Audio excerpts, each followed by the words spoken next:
आपला महाराष्ट्र बुलेटिनमध्ये मी ज्ञानदा कदम तुम्हा सर्वांचं स्वागत करते। बुलेटिनची सुरुवात आपण अजित पवारांसंदर्भातल्या बातमीने करूया। दिल्लीमध्ये सध्या प्रचंड मोठ्या राजकीय घडामोडी घडतात आणि या सगळ्याच्या पार्श्वभूमीवर राज्यामध्ये ऑपरेशन लोटस राबवलं जाईल याची सुद्धा तुफान चर्चा आहे। अशातच शरद पवारांच्या राष्ट्रवादीचे 5 खासदार फोडा तरच तुम्हाला केंद्रात मंत्रिपद मिळेल अशी ऑफर भाजपने अजित पवारांसमोर ठेवल्याचा मोठा दावा खासदार संजय राऊत यांनी केलाय। पवारांच्या खासदारांनी राऊतांचा हा दावा खोडून काढलाय, तर याच मुद्द्यावरनं राष्ट्रवादीने राऊतांवरती जोरदार पलटवारही केलाय। प्रफुल्ल पटेल किंवा अजित पवार गटाला सांगितले तुम्ही पवार साहेबांचे 5 खासदार फोडून घेऊन या, तेव्हा तुमचा 6चा कोटा पूर्ण होईल आणि मग तुम्हाला मंत्रिपद देऊ। उद्धव ठाकरेंच्या पक्षाचे खासदार संजय राऊत यांचा हा दावा।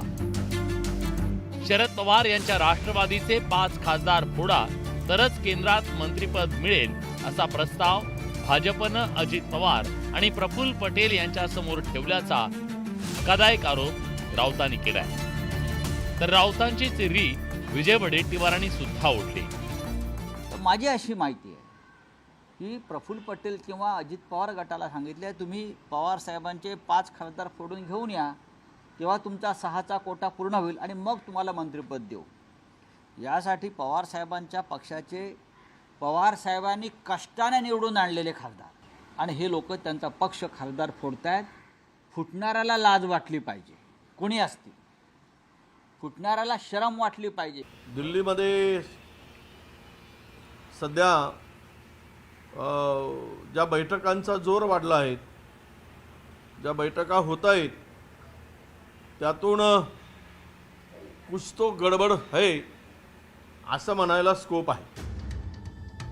शरद पवार भाजप सोबत जाणार नाहीत असा दावा राऊतांनी केलाय। मात्र याच वेळी अजित पवार यांच्यासह जाणं आणि भाजप सोबत जाणं एकच असल्याचा टोला राऊतांनी लगावला।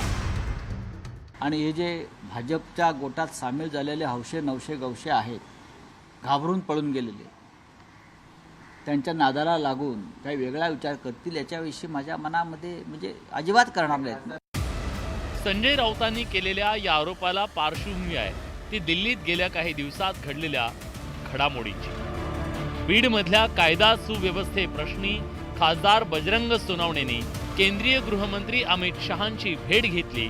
त्याचसोबत अमित शहांनी वाढदिवसानिमित्तानं शरद पवार यांची सदिच्छा भेट घेतली। या घडामोडींमुळे पडद्यामागे खूप काही घडत असल्याची चर्चा राजकीय वर्तुळात रंगली आहे। मात्र शरद पवार यांच्या पक्षाच्या खासदारांनी या चर्चा फेटाळून लावल्या। तर राऊत साहेब हे कुठल्या आधारावर बोलतात हे त्यांना माहीत। आता शिवसेनेपेक्षा जर त्यांना जास्त माहिती राष्ट्रवादीची असेल तर हे खरं एक चिंतनाचा विषय आहे। दुसरीकडे राष्ट्रवादीच्या नेत्यांनी जोरदार पलटवार करत राऊतांच्या दाव्यातली हवा काढून घेण्याचा प्रयत्न केलाय। महायुतीकडून आता एक आम्हाला प्रचाराची गरजच नाही। महायुती सत्तेमध्ये बसली, यामध्ये सिंहाचा वाटा संजय राऊतांचा आहे, त्यांनी असंच बोलत राहावं, आम्हाला काही अडचण नाही। पण आजपासून त्यांना महायुतीने आमचा प्रवक्ता म्हणून ठेवलंय, त्यांनी त्यांची भूमिका उत्तम रीतीने ते बजावतायत। हा विषय पुढे येण्याचं कारण म्हणजे राज्यात भाजपच्या ऑपरेशन लोटसची जोरदार चर्चा सुरू आहे। सध्या केंद्रात एनडीएकडे 293 खासदारांचं संख्याबळ आहे। त्यापैकी भाजपचे 240 खासदार, चंद्राबाबूंच्या पक्षाचे 16 खासदार, नितीश कुमारांच्या जेडीयूचे 12 खासदार, एकनाथ शिंदेंच्या शिवसेनेचे 7, अजित पवारांच्या राष्ट्रवादीचा 1 खासदार आहे। चंद्राबाबू नायडू आणि नितीश कुमार यांच्याकडे खासदारांची संख्या बऱ्यापैकी आहे। या दोन्ही नेत्यांवर मोदी सरकारचं अस्तित्व अवलंबून आहे।